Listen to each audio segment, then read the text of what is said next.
kutevera Jesu.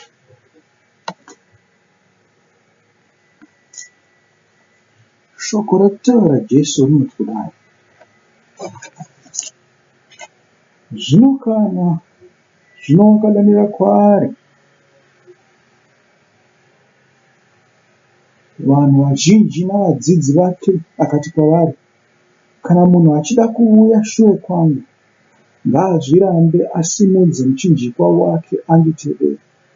Nokuti ani naani unoda kuponesa upenyu hwake ucharashikirwa nahwo, asi ani naani unorashikirwa noupenyu hwake nokuda kwangu nokweevhangeri uchahuponesa.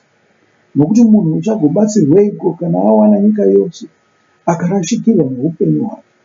Nokuti munhu ucharipeiko kuti adzikinure upenyu hwake?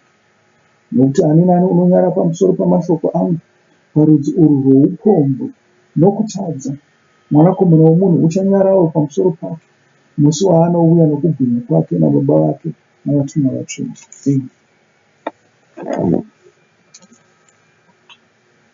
Zviri kunzi nyika yakaipa, imi hamuna chokunyara. Ndiri kurangarira mumwe muprofita wakanzi afambe asina kupfeka, wakanzi agare asina kupfeka sechiratidzo kuvanhu chezvakanga zvichazoitika kwaari. Iye muprofita uyu akaita zvinhu izvi, wakafamba ari paribe asina kana chaakasimira, vanhu vachimuona, chikava chiratidzo chekutapwa kwavo nokuiswa Bhabhironi, vamwe vachiiswa Asiriya. Ndonyaya yacho iyoyo. Zviri kunzi hakuna chekunyara pane rudzi urwu, hakuna chaungachive, hakuna chaunonyara. Hongu, vamwe vane mufaro, vanoratidzika kuti vane mufaro misi yose, vanopembera vachiita sei, vachidya nyika rutivi, vachifara mukati medzimba dzavo. Nyangwe ivavo haungavanyari, hapana chekuvanyara, hapana chekutotarisa pavari, hapana chekuvakudza nacho.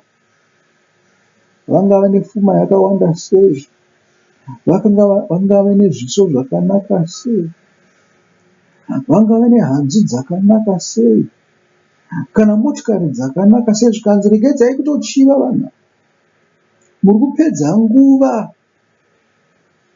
Pane zvimwe zvinhu zvamungadai muchitoita zvekuti zvingaponesa mweya yenyu, makatevera izvozvo marashika, zvokuti ndingatenga motikari yakati.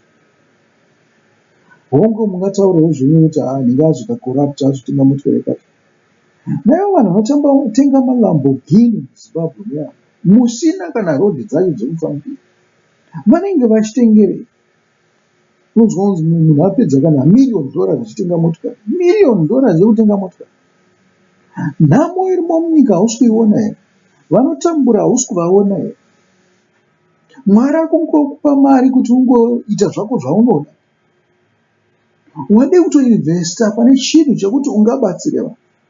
Chimbofunga kuti mari yawatambisa iyoyo, 1 million, uchada kuiripa futi ka? Uchada kuikavhiridza futi? Wakafunga kuti vanhu vangani, makore mangani aunoemploya vanhu uchivatambirisa mariyo?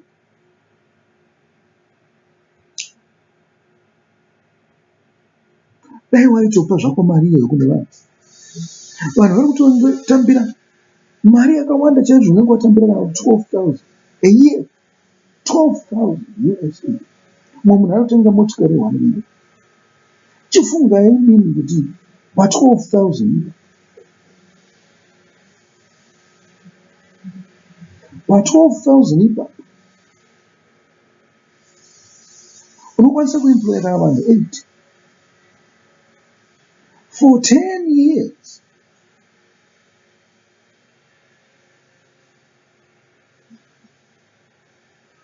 vanhu 8 for 10 years uchivatambisa mari iyoyo, mari zhinji yekuti vanenge vachitoonekwa kunge vanhu vakagara pomudzimba.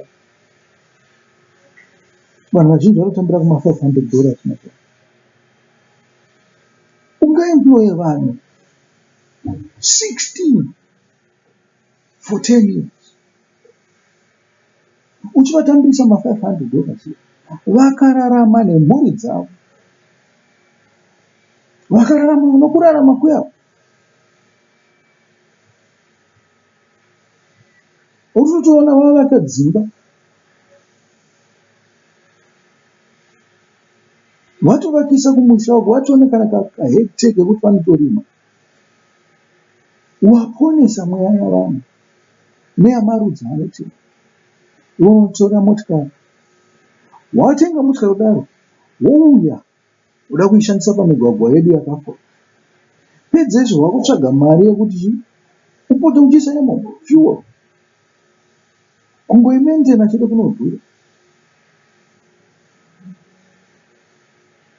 Ende uda kutora ukavhiridza wakuenda unoita imwe corruption futi pamusoro pako. Mukuona kuti zvinhu zvamunochiva dzimwe nguva munoita kuti vanhu vanyanyotadzira nyika, vanyanyotadzira imi pachena. Hongu vangaprotekta nemacelebbrity ekuti tine mari tikaite sei. Munhu anotenga nemari yake akaiwana sei mari iyo? Macontract ari kuwana ari kumboawana sei?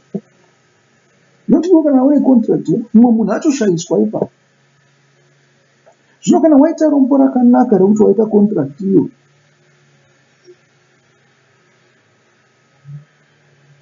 ndiyo nzira here yekuripira Mwari nayo wakupa contract iyo, kana uchiti zvabva kuna Mwari,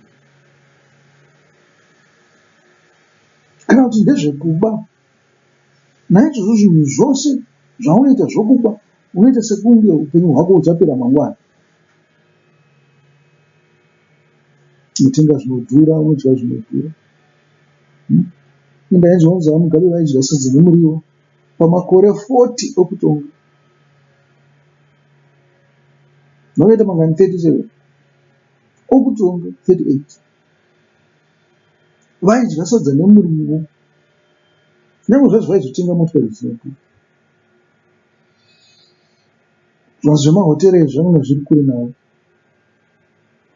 Vaitovatengera motikari dzinodhura ndivavo vaitoita corruption yemuhurumende. Nemotikari yekuti mufadze mudhara zvaiitwa navanhu vaida kudya mari yehurumende.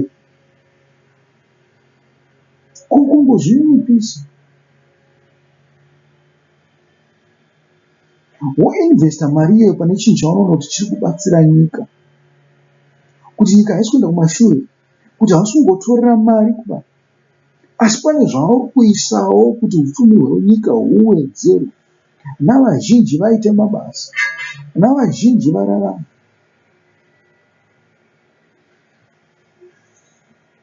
Ungavakira hama dzako dzose dzimba, wakavapa mari, mapocket money, zvinoita zvakanaka zvose, hazvina kushata.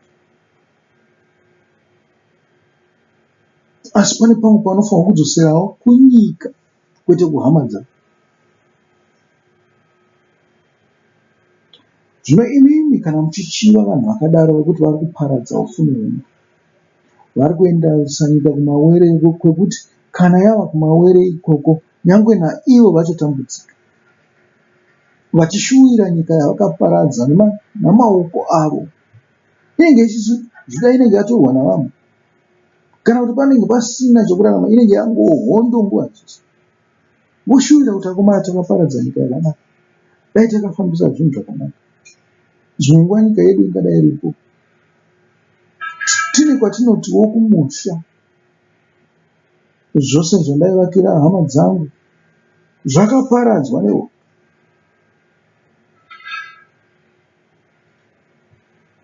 Nokuda kwekuti munenge muchipeshedzera zvinhu zvisina maturo. musanyara mumwe ana Jeremia vakafamba vakashama. Iwe shingirira kushandira Mwari, shingirira kuparadzira shoko raMwari, shingirira kunamata, shingirira kuriverenga nokuriziva, ugoriita. Ndo Mwari zvaari kutsvaka kwauri izvo.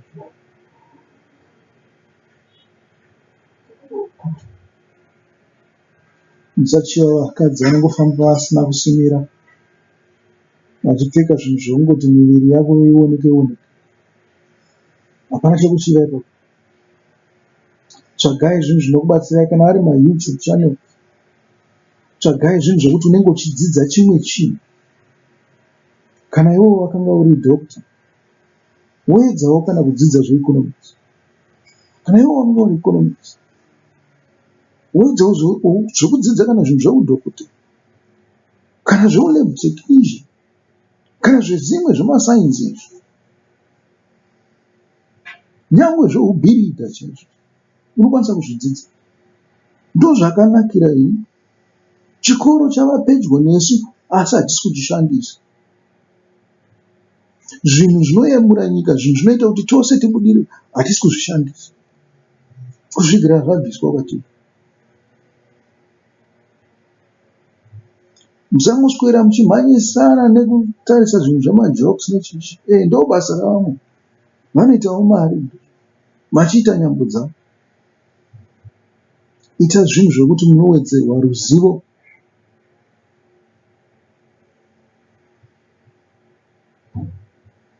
At least unenge wabva pane zvinhu zvinonyadzisira, zvinhu zvisina maturo. Unenge wabva pane ruchiva. Wakuita zvinhu zvekubhilda iwewe pachako. Asi Jesu ari kuti musandinyare. Hapana chekuchiva pane rudzi rwoupombwe nezvivi. Chii chiri kutaurwa? Ine ndine zvivi, asi handichive mumwe nokuda kwekuti naiye une zvivi. Kana akabudirira akaita sei, handina basa nazvo, handitombokendenga kuti abudirise. Whether aromba, whether aita neruzivo rwake, ndezvake izvozvo. No. Tose tinoziva kuti kana zvida kubudirira wotosanza nesimba. Pane chinhu chaunobhiliva. Of course, nekuipa kwaita nyika yedu uku, unointroducwa mucorruption. Mune vanhu vane tsika dzavo namaitiro avo ekuti mabhizinesi avo afamba.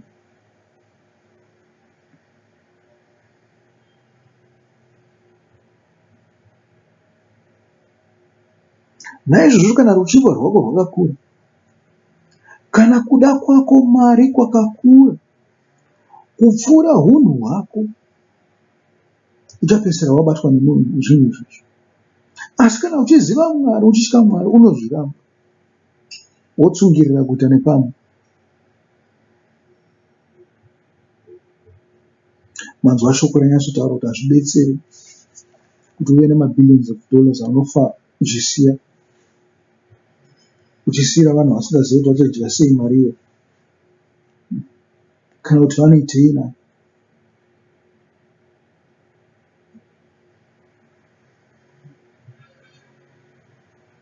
Kazvitori nani kuti dai vanga vashandisa nguva iyo kuipa kuna Mwari. Waintrodusa vanhu ivava kuna Mwari, vaziva Mwari. Ndiyo nhaka yakanaka yekuvapa kupfuura mabhiriyoni dhora avanenge wavapa. Kuti vamwe vakatoita mapenzi nemari yakawanda, vamwe vakatoparara, vakatosiyira mhuri rufu pasi pehupenyu nekuti wavapa mari yakawanda.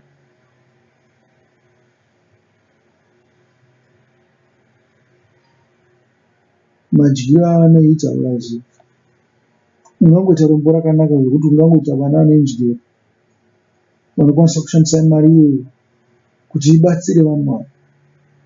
Asi kazhinji kacho chigijigiji chakazara chimwanda mbanda. Zvimwanda mwanda ndo zvakazara zvigijigiji. Naizvozvo kutozobva mumwe wokunze anouya kuzodya pfuma iyo. dzimwe nguva usina kana ukamana angofarirwa nemumwe wavana vako.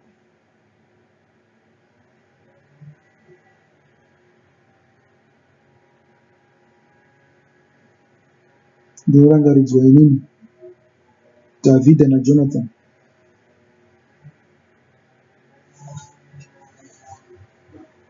Jonathan akatoona kuti apa Dhavhidha ane mbiri, zvaaita zvikuru uyezve vanhu vachamuda. Akatoona kuti nyangwe inini dai ndanga ndichizoita mambo panapa, asi vanhu vari kuda Dhavhidha, ndingauraya mhare here inotikundira murwi. Akatogara amuudza Dhavhidha kuti haiwa paunoita chii, paunozoita mambo, nokuti ndoziva kuti Mwari akakuzodza. Paunozoita mambo, ini ndichava mutevereri wako. Muri kuona uchenjeri? Ndozvinoitawo vana venyu kana muchinge wasiya kanaka. Asi dzimwe nguva vanhu vacho vanenge vakuteverera vanobva vatorera yese vosara vasina. Munoona vakufamba mumugwagwa.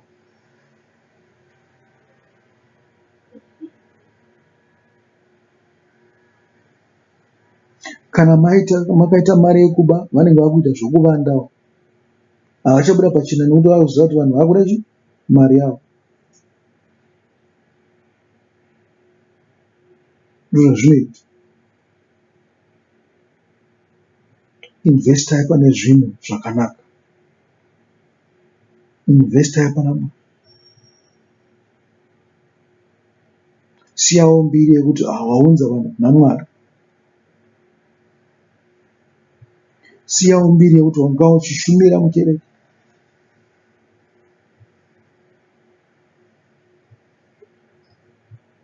Kuti vanhu vazhinji vanotaura pamusoro pekubetserwa nokuponeswa nokuda kwokuona iwe kana kuti zvaunoita. Nokuti zvose izvo zvinoitichitira Jesu Kristu mambo, zvinoitichitira Mwari. Naizvozvo rangarira kuti kaduku koga koga kaunoita uri kuitira Jesu, ndiko kune mubayiro wako weupenyu husingaperi. Zvemari inouya, inokwanisa kuuya kana kuenda, asi rangarira kuti kwawakainvesta ndoko upenyu hunotevera, kuti upenyu hwako hausi kuzogumira pano panyika, kuti hausi kuzogumira mugomba remoto. Upenyu hwako huchaendera mberi kunzvimbo tsvene.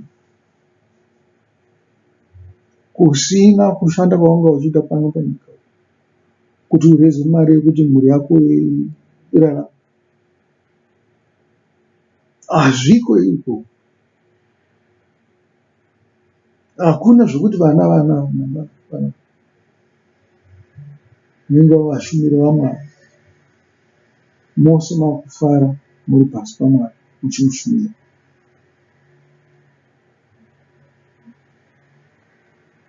Yatiisei nguva yedu nemari yedu pazvinhu zvakanaka zvaMwari. Handisi kuti bhadharai mataitsi kana kukufosai kuti muite zvinhu zvokubhadhara kukereke, kwete. Asi kuti kana murini, dai zvaibvira kuti mushandise upfumi hwenyu kuzviitira ushamwari naMwari.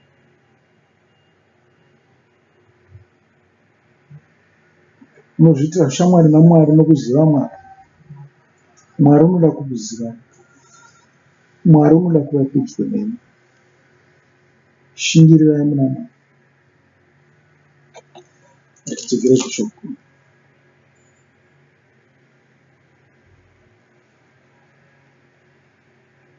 Zvikanzi zvino wakadanira kwaari vanhu vazhinji navadzidzi vake, akati kwavari, kana munhu achida kuuya shure kwangu, ngaazvirambe asimudze muchinjikwa wake anditevere. Kanzi wakadanira vazhinji navadzidzi. Chidzidzo chaichiri chavadzidzi, chaichiri chavazhinji. Wakavaisa pasame level.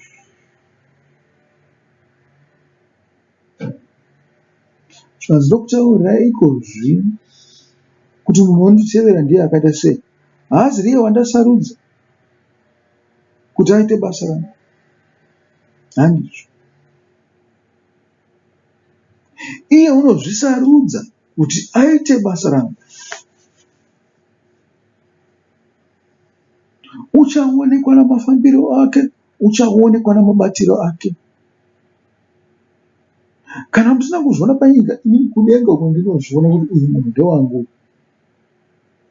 Ari kufambira mafambiro angu, ari kubata mabatiro angu, unondida. Kuti wakazviramba panyika, wakaramba zvose, akanditevera.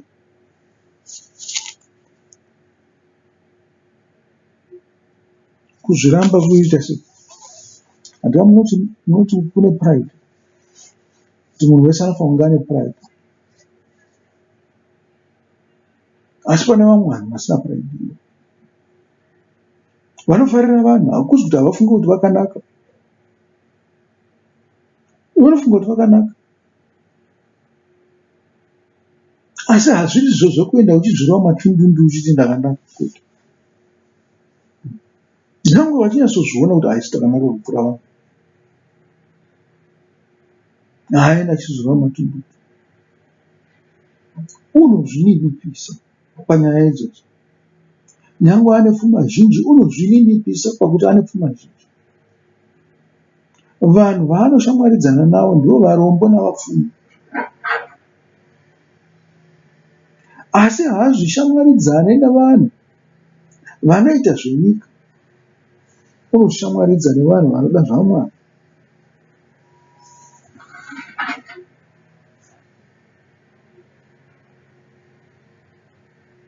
Wakaita shamwari dzenyika dzinokusiya kana urombo hwako hwavapo. Asi shamwari dzinotenda dzinenge dzineve pose paunenge uri. Nokuti muri shamwari muurombo nemupfumi. Kuzviramba. Unozviramba nenzira yakasiyana siyana. Tingati iwe unoenda kubasa, unokwanisa kuzviramba pakuti kana uchiona kuti iwewe basa rako rinoita sei, rinokuti uya kubasa nemusi weSabata, rinoti uya ku6 days zvichinza, woti akwete handingaunze musi weSabata, handingauye musi weSabata nechinamata Mwari. Nyange wakateretena kunzi basa rinopera, unoti ngaripere zvaro nokuti ndofanira kunamata Mwari musi weSabata. Watozviramba kare. Hauna kukudza mainterest ako, wakudza mainterest aMwari. Mwari akati handizorori pazuva reSabata, naizvozvo ndofa kusuka. Handisi kuzoita chinhu, zvinenge ndakareza zvangu tokumba. Ndichitarira bhuku remurayiro, ndichitaurira Bhaibheri.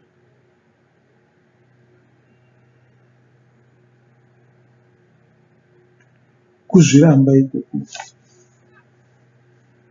kuzviramba kuno kunoti kudai, kuzvinyima zvokudya. Tose toda kudya mangwanani, especially tozotofa kutomborova kabreakfast, tozorova kabrunch, tozorova lunch, tozorova kamwe futi, tozorova dinner, tozoti time taura wainora, tozongorova kana kasnack. Munodya kana kuti 6 times a day.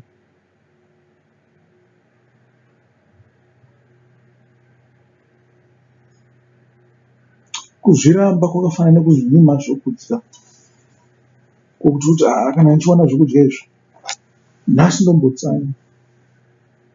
Mangwanani ose ndinenge ndichitsanya kubva pandinomuka kusvika na 12 o'clock handibati chinhu. Ndozobata after 12 ndakudya rangu. Kutsanya ikoko.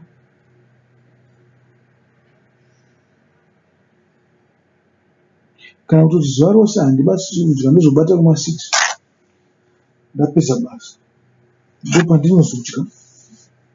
Kuzviramba, kuzvinyima zvokudya.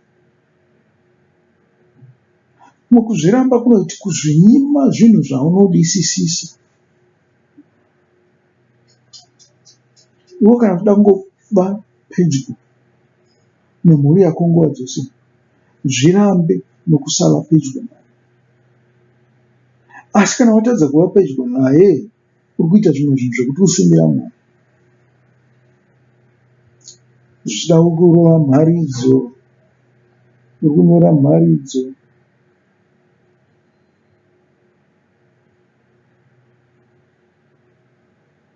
kuzviramba kwese koko.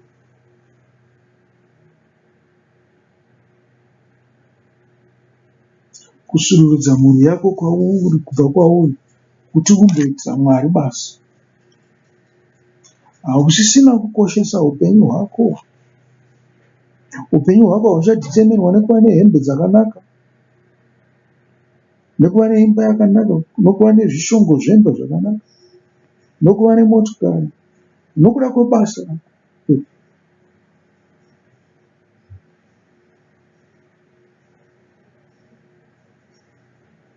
Upenyu hwako hwava hwokuda kubatira Mwari. Zvimwe zvinhu zvose zvinozotevera mumashure. Kuzviramba. Kana wazviramba, waita sechibayiro kuna Mwari.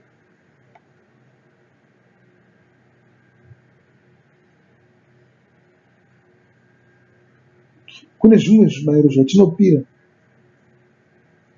asi unokwanisa kuzvirambawo kuna Mwari.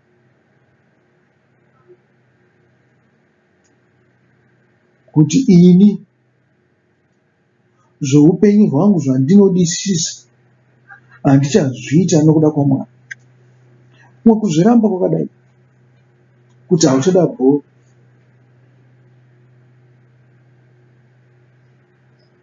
hauchangopedzera nguva yako uri pabhora nguva dzose.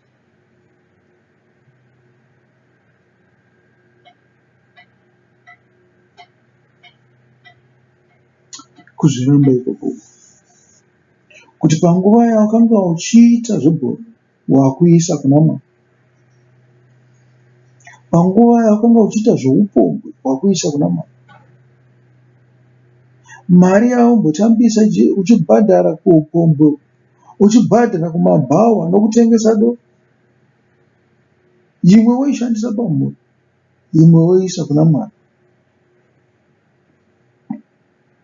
Zvichida kutopota uchipikwira bhazi kana uchigara mumabvuko unoparidzira uri kuHighfields kana kuGrenora, kana uchibvawo Glenview unoparidzira uri kuTafara kana kumabvuko. Wakutoshandisa mari yazvine musoro zvinhu zvaMwari.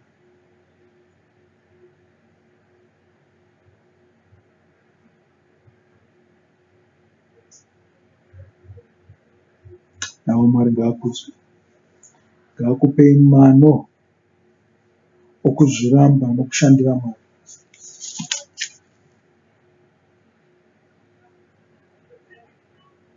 Zvikanzi unofanira kusimudza muchinjikwa wako. Ipapo pamuchinjikwa panonetsa. Zvikanzi muchinjikwa wako ndewekuti unofanirwa kuroverwa pauri, unofanirwa kufa. Wafa kuchii? Wafa kuzvivi zvako.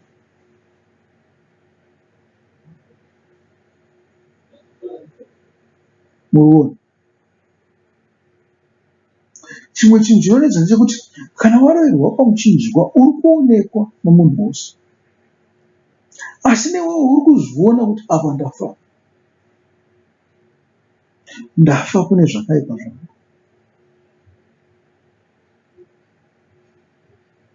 Kuti zvinyadzo zvako zvose uri kuzviona pamuchinjikwa, kuzvirovera pamuchinjikwa,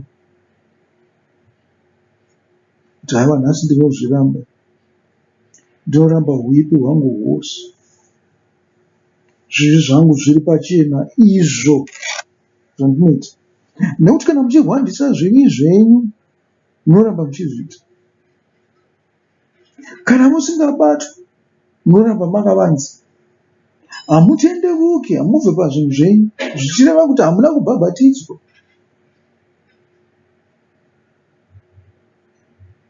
hamuna kubhabhatidzwa naJohani. Tisingatombofunga zvokuti makabhabhatidzwa naJesu nokuti hamuna kubhabhatidzwa naJesu. Kubhabhatidzwa kwaJesu kunobva pakubhabhatidzwa kwaJohani. Pakuti zvivi zvenyu mareverura maiisa pamuchinjikwa apo makazvitarisa. Vanhu vari kuzviona. Manyara pamusoro pezvinhu zvenyu zviri pamuchinjikwa. Muite zvakarurama. Muchifamba nguva dzese muchiziva kuti mune nyadzi. Muve kuzvakaipa zvamakaita.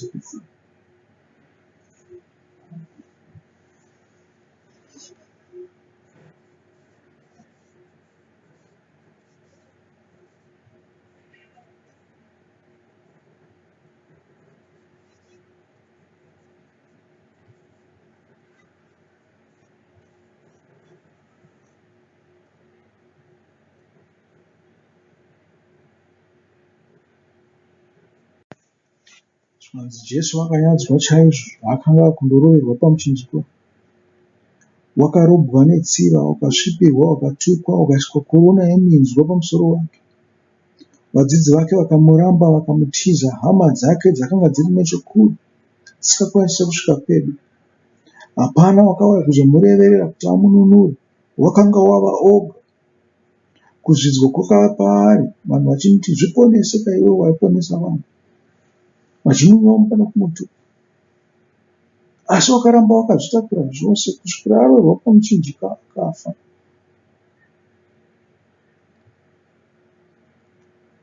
Nokuti vose vakamuona uri pamuchinjikwa vakati, uyu une chitema.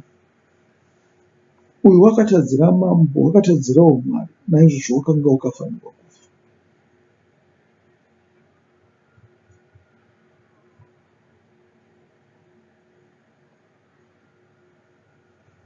Aiwa, tofotakura manyadzo ose anogara achitirangaridza. Ndinyaka waDhavhidhi. Dhavhidhi paakanga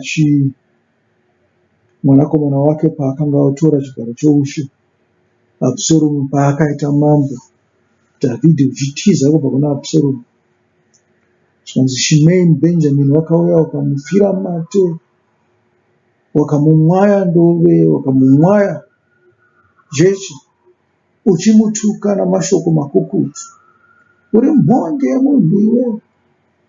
Mwari akukuripira zvawakaita kune imba yaSauro yawakaparadza. Ibva muroyi, ibva, nemamwe mashoko akadaro okutuka kuna mambo wakanga wabviswa pachigaro nemwanakomana wake.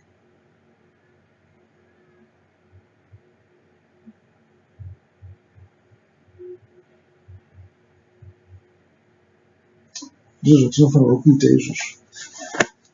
Kuchema zvivi zvedu. Kunyadzwa kwedu ikoko kunotisa pedo naMwari. Kuziva kuti takazvisiya. Vari kutarisa vaya zvivi zvedu zviri pamuchinjikwa ndovaya vasati vatendeuka. Vasiri kurangarira kuti naivo vane zvivi zvavo zvavakavanza, zvavasingari kuzivikanwa navanhu. Zvavanongotaura kuti Mwari tiregerere, ivo vasingaregererwa nokuti havatendeuke kubva pazviri. Vanovanza kutadza kwavo. Vozvinyengera kuti isusu takachena takaponeswa.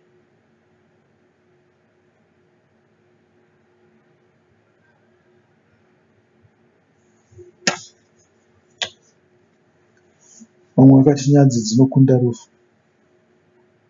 Zvikanzi asi hapana chekunyara nokuti munhu wose unotadza. Zvikanzi urwu rudzi rwoupombwe urwu. Hapana chaunganyare paurwu. Nyange wakaita zvakaipa sei, zvireurure, utendeuke, uye kuna Mwari. Vanhu vauri kutaura navo uchireurura vanotadza zvisingaite. Iwe utori nani uri kukonfesa zvivi zvako? Ava havakonfesi, uyezve havatendeuke kuti vaponeswe. Mweya yavo mikukutu, mwoyo yavo mikukutu. Zvinhu zvose vanoda kuita vakawanda. naizvozvo havambofa vakasiya zvinhu zvavo zvakaita, vanoramba vachidzokera kwazviri, nokuti vanoti Mwari haoni.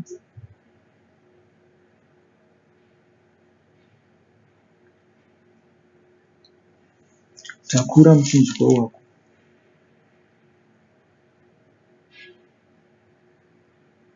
Zvanzi unditevere. Kutevera Jesu kuita sei? Kutevera Jesu kutevera mashoko ake. Tinogara tichitaura kuti Jesu akataura zvinhu zvikukutu, zvinhu zvinotinetsa kunzwisisa. Naizvozvo pekutangira munapo pekuti pane izvozvo zvamuri kunzwisisa nemanzwisiro amuri kuita, chimbotangai napo. Asi seshoko raunogara uchidzokera pariri nguva nenguva, uchirirava, richakudzidzisa chimwe chinhu chitsva nguva yose. Uchazivawo zvimwe zvivi zvako zvitsva kana kuti zvawakanga uchiita kare usina kurekuri. Uyezve shoko richakupa ruponeso, richakupa zivo nouchenjeri kuti ufambe pamakwara aJesu Kristu.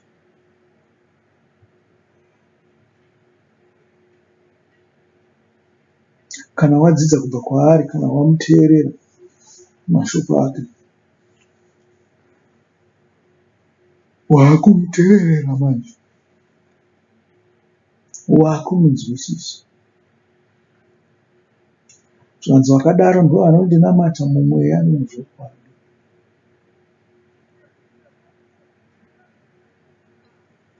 Isi tofanira kumunamata mumweya nomuzvokwadi. Tofanira kuteerera Ishe wedu Jesu Kristu, muponesi wedu nomudzikinuri wedu, mukomboreri wedu.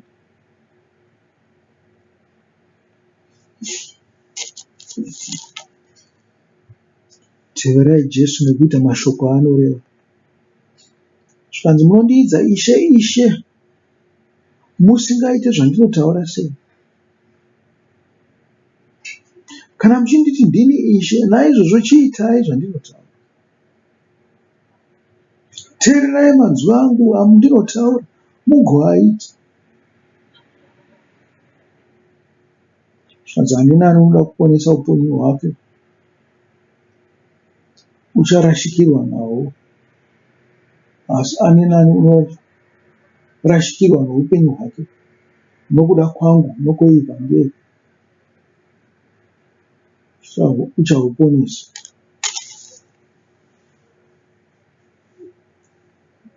Unorashikirwa noupenyu hwake, kwete uri kurashikirwa kuti uve nemhuri, kuti uve nemudzimai kana kuti uve nevana, kwete. Asi nokuti unoda kuva naJesu.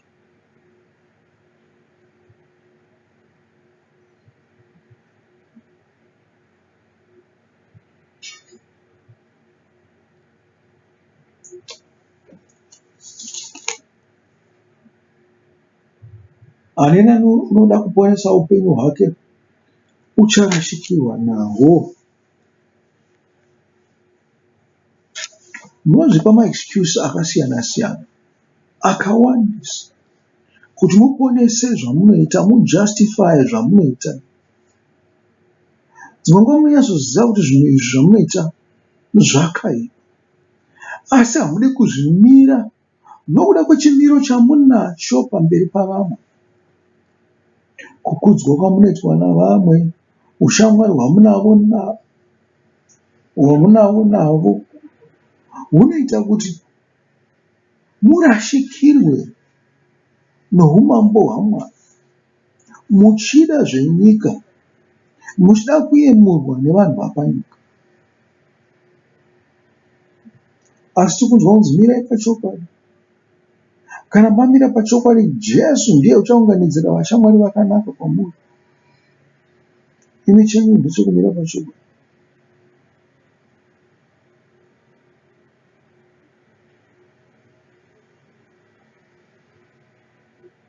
Tinorashikirwa noupenyu hwedu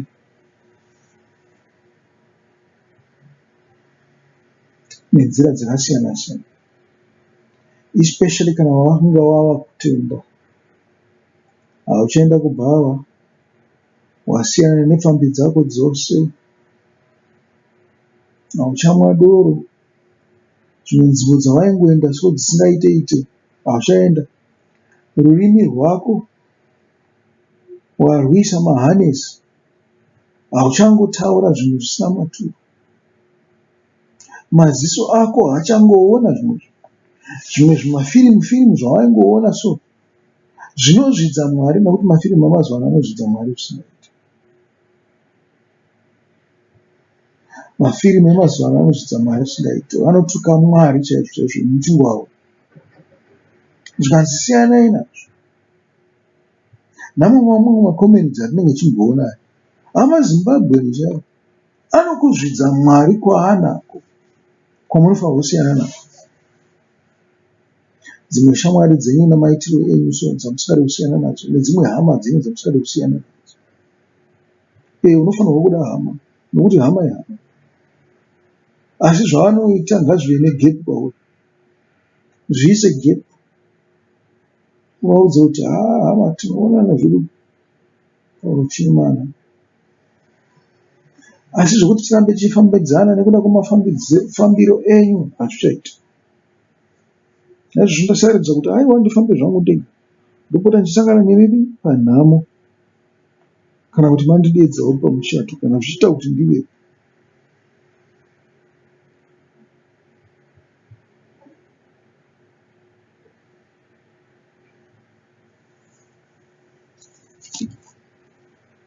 Shoko roenda mberi richiti ani unoda kuponesa upenyu hwake ucharashikirwa naye. Mungaedza kuponesa upenyu hwenyu nenzira dzatataura idzi, nekusaita forgo zvinhu zvatataura izvi zvinoita kuti murashikirwe noupenyu. Mungaramba mune shamwari dzenyu, mungaramba muchienda kumabhawa muchingozvijustify kuti tinongoenda kubhawa zvedu asi tinoona.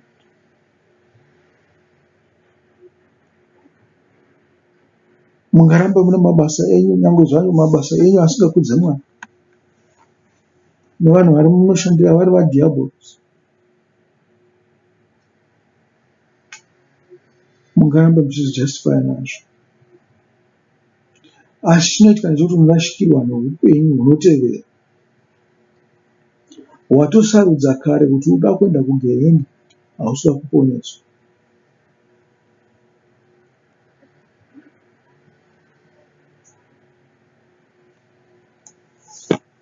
Ngatirashikirwe noupenyu hwedu,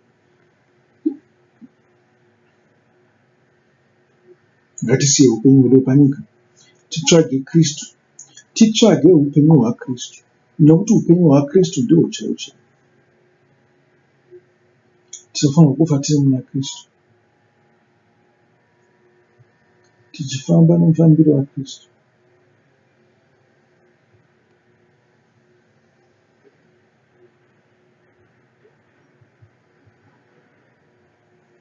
Ava tinotenda kunge kumberi.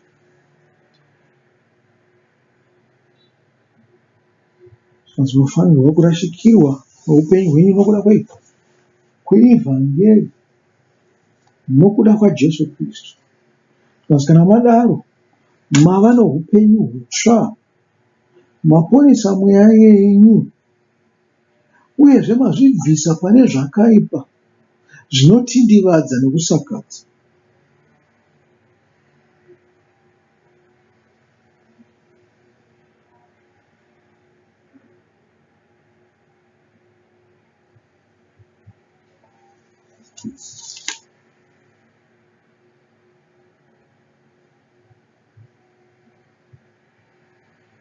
Kuda ivhengeri raMwari, kuda shoko raMwari, kusiya zvinhu uchiti zvanhu zvaKristu chete ndizvo zvandava kutevera panguva ino, zvikanzi ndokuponesa upenyu hwako. Ko munhu achagobatsirwewo kana aona nyika yose akarashikirwa noupenyu hwake? Unokwanisa kuona nyika yose, asi tinotaura nokurwadziwa pamusoro pana Soldier Love nana Jinini. Vanhu vakanga vane nyika yose, havazirivo vekutanga vafa, vane mari kana mukurumbira, vazhinji vavo vakafa, uyezve vazhinji vavo vachateera nokufa. Asi chinenge ndoti nyange une mukurumbira wapanyika,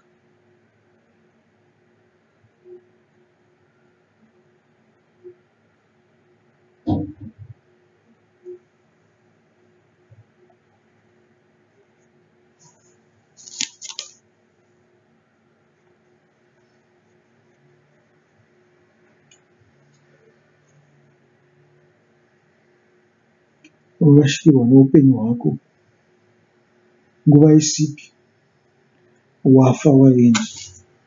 Nokuti dzimwe nguva zvinoita dhiabhoro ndezvekuti anokuti uite ruchiva, waita ruchiva wobva wabatwa nenyoka, uri munhu ari successful, wabatwa nenyoka wafa. Waita mari, anongokubhendesera kanhu kadiki diki so, waita chinhu ichocho wafa, wasiya pfuma yose iyoyo. Munhu murombo anokwanisa kusvika 120 years achirarama, iwe wafa uri mudiki diki, une mari mamwe asingaiti, isingagone kuverengeka.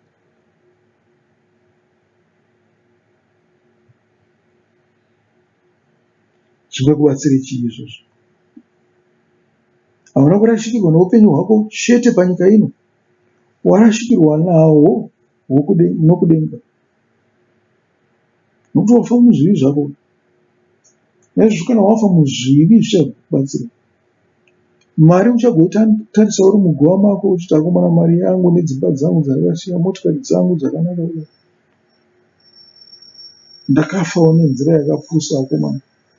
Ko ndaizviitirei izvi? Chakanga chambokonzera kuti ndibude kunze musuwo ndigoita zvinhu izvi. Dai ndakanga ndakazvigarira kumba kwangu ndichizviitira basa rangu zvangu ndakagara patebhuri yangu, zvingadai zviri nani, ndisina kuwana tsiko ndini.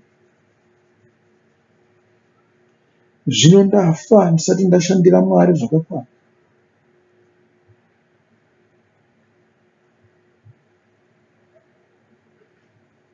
Handizivi here kuti kudenga ndinopinda? Ndiri pakutambudzika kukuru. Ndoda kutevera Jesu, ndoda kutevera Mwari.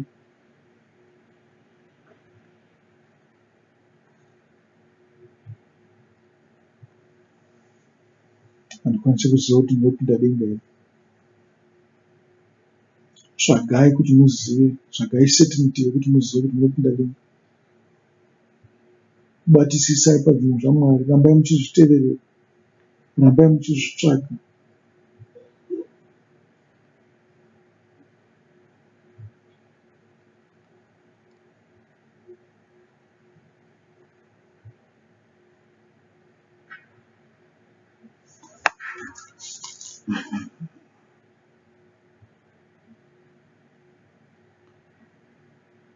Munhu ucharipeiko kuti atsikinure upenyu hwake?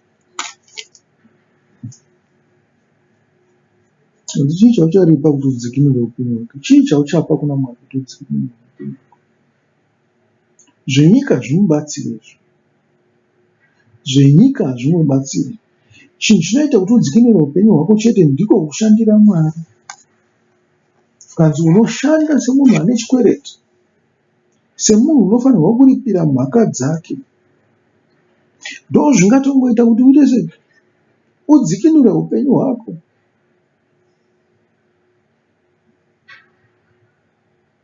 Otherwise unofa segororo.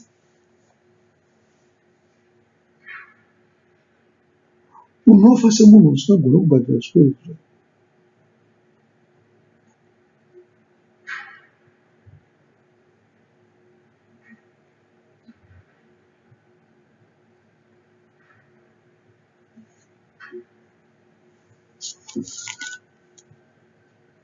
Hakuna chimwe chinhu chinoita kuti udzikinure upenyu hwako kusara kwakuzvipira kuna Kristu Jesu Mambo, kuzvipira panzira yake. Hakana kungoti nhasi ndagamuchira Jesu Kristu ndinotenda, kwete. Kuzvipira pamakwara ake, kutanga kuverenga Bhaibheri nokufamba mumakwara iwawo, nokuita zvaanotaura, Usakanganwa kuti iwe newewo unofanira kunge uri muvhangeri, munhu unoparadzira vamwe kuti vapone. Naizvozvo unosenzekete wakafanana navaprista. Unofanirwa kuuya kuna Kristu, unofanirwa kutenda, unofanirwa kuita zvaanotaura. Ndokudzikinurwa ikoko.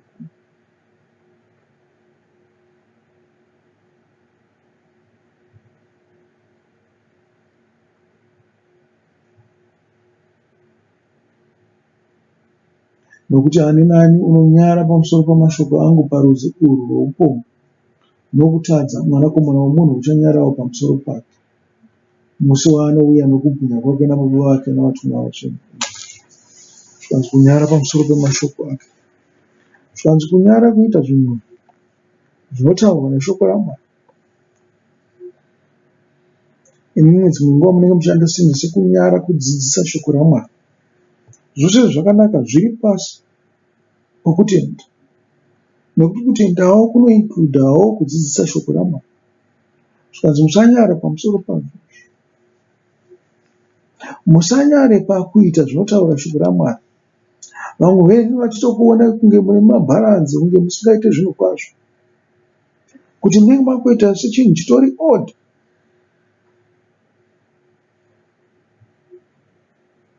Chinhu chokutoti vanhu havaitei. Vanhu vachitobvunza kuti why is he so different? Why are you so different from the rest of the people? Sei uchingofungawo nezvako zvaunongofungawo, wafunga kuti sinofungawo. Iwe kufunga pamafungiro aMwari, ukufunga kuti ufambire mumakwara aMwari, haune basa nezvakawanda.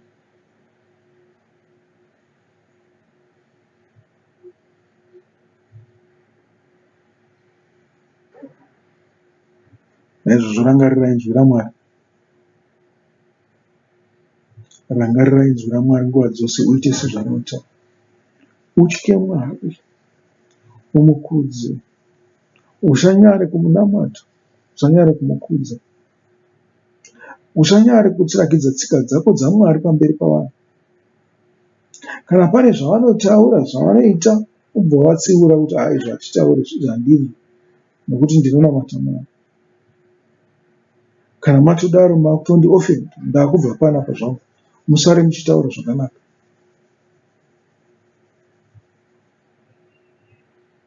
Usanyara kuvaudza kuti vanofanirwa kutendeuka kubva pachivi chavo vaponeswe.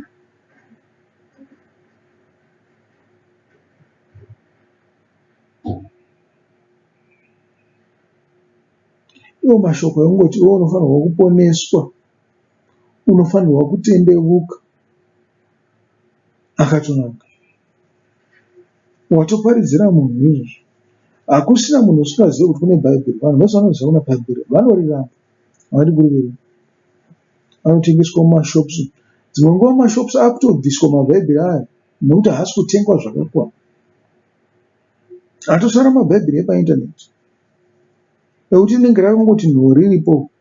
Kana pazouya mumwe munhu anenge angotaipa kuti Bhaibheri, ari kutsvaga Bhaibheri robva rangonzi gere. Mumashopusi chaiwo mune musaone.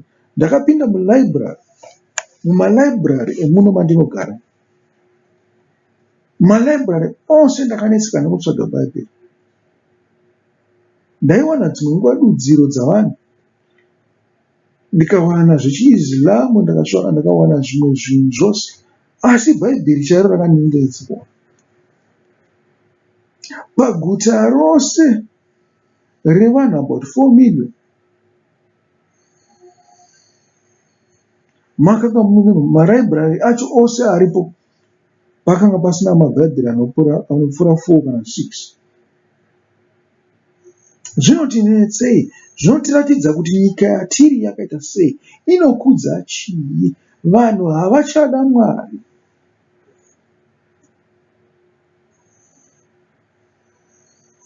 Wakaenda uchida kunotaura navo nezvaMwari, vanokudza kuti are you religious or something? Wabva tokudza kuti chibva ipapo. Asi maipiro aita nyika yekuti vanhu vave nehumhuka. Kudzokera kwavo kuna Mwari kuchakonzera dambudziko. Kunotoda kutombotanga vanhu vaparadzwa. Kana vazoziva Mwari, vozodzokera. Vaziva kuti ndiMwari unoita sei? Unorova, nokuda kwezvivi zvamadzibaba namadzimai. Mwari haasi kure nesu. Mwari unotidzidzisa kuti tidzokere kwaari. Unozvirakidza iye, unozviitira, unozvirwira. Vanhu vaZimbabwe, dzimwe zvivi zvenyu zvakakubvisai kuna Mwari. Mava kure nekuna Mwari nekuti nyange takataura takamira pamusoro pamatawa eEconet kana pamusoro pemafloodlights hamuti nesu. Hazvigoni. Tingatoburutswa ipapo nerekeni.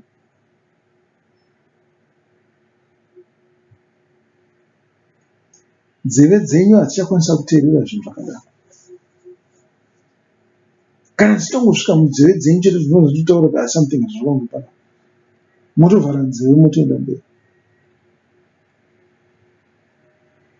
Naizvozvo nyika ichapedzisira yazara neuroyi nokuromba nokubata kwezvinhu zvinonyangadza.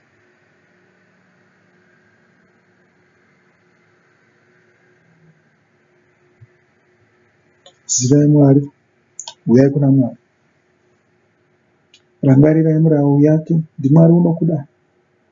Wakakubudisai munyika yeIjipita kuti muve vanhu vake. Makanga muri muuranda muchirohwa, misana yenyu ichibvarurwa neshamhu. Muri pasi paSatani muchiwana madambudziko akasiyana siyana, muchinetsekana nekuda kwezvinhu zvenyika. Muna makundano, muchisiragula kusangana. Asi Mwari wakati, uyai kwandiri, muri vanhu vangu, ndinokubudisai kubva pauranda hwaSatani, pakumanikidzwa naSatani, ndichikuisai panyika yakafaranuka, nyika ine uchi nemukaka, kuti musazviitire zvimwe zvifananidzo zvakare. Musazvirumbidze, musarumbidze mweya yetsvina, musarumbidze zvinhu zvakaipa. Ndinokusunungurai pane zvinokumanikidzai zvenyika, zvinokusungai kuti muve pauranda hwacho, kuti ndongokudai sezvamuri. Ndini Mwari wenyu, ndine godo nemi. Kana ndakusunungurai kudai musanditadzira, nekuti ndinokurovai. Ndinorovai nyangwe nevana venyu nokuda kwezvivi zvenyu, kusvikira kune rudzi rwechitatu nerwechina. Kurohwa kwatinoitwa naMwari kwakasiyana siyana. Dzimwe nguva tinokwanisa kunge tiri kutorohwa izvozvizvo tichitotadza kuziva kuti tiri pakurohwa. Asi tinoona nekutsauka kunoita vanhu kubva pana Mwari. Distance yavapo pakati pavo naMwari yevanhu vedu ndeyekundishamisa. Haiiti. Dzokai kuna Mwari vanhu vedu. Zivai Mwari muri Mwari.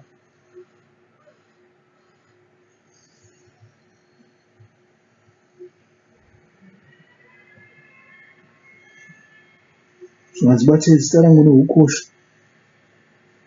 Musangorireva pese pese sezvamunoita. Kungoti Mwari Mwari. Varoi vose vanongoti Mwari Mwari. Mhombwe dzose dzinongoti Mwari Mwari. Kanzi Mwari wandiitira zvakanaka. Ivo vari kutaura mashoko oupombwe oga oga. Chazokubvisa paupombwe kuti uzoti Mwari uzoklaima kuti Mwari ndiye akuitira zvinhu izvi zvichi. Chazokubvisa pane zvimwe zvinhu zvose zvawakanga uchiita zvawanga uchitaura. Zvisinei naMwari uzoklaima kuti Mwari ndiye akubatsira pachinhu ichocho chii. Vanoklaima kuti Mwari wavaitira chinhu, asiri Mwari avaitira chinhu izvi. Zvikanzi Mwari vandiponesa, muchiziva zvinhu zvamunenge maita. Zvoun'anga zvokuvuka-vuka. Zvanzorodzanai, pindai pamasabata misi yose.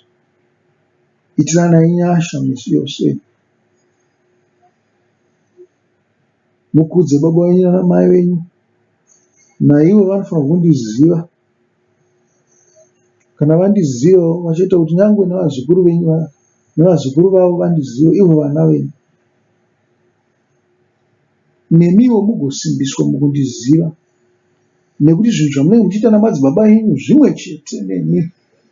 Hazvisina kutsauka kuti madzibaba enyu anobata n'anga, anoenda nezvemudzimu nezvemasvikiro.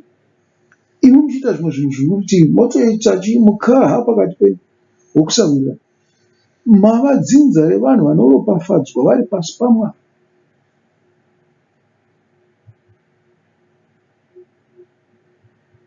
Regererai kuitirana zvakaipa. Musaurayane, musabirane, musaita upombwe hunoodza nyika. Maakutobvisa kana neroora zvimwe zvinhu maakutosandura nokuda kweuhipi huromo munyika.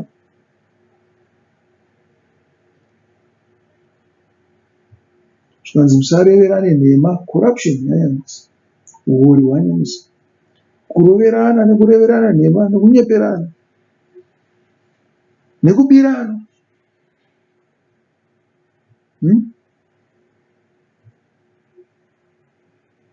Zvikanzi musaite ruchiva kana kuchochora. Zivai Mwari, zivai Kristu, musamurambe, muteverere, chengetedzai mashoko ake, murarama pasi pemashoko ake, muchaaita misi yose. Ngachive chidadiso chekuti munoita shoko rake, zvisinei kuti nyika inoti chii.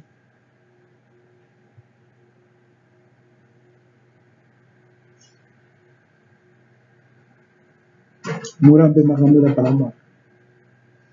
Ewa hama adiwa, kuswera tichisangana zvakare. Regererai mufundisi wenyu wamwakanoita nhasi. Asi Mwari ngaave nemi, akukomborere, akuropafadzei, akuvhenekerei, akutungamirirei pavhiki rose. Mugashire nyasha netsitsi dzake. Tinokuropafadzai muzita raKristu Jesu mupenyu. Mwari ngaakuropafadzei ari pachigaro choushe chake. Muzita raBaba naMwana naMweya Mutsvene. Amen.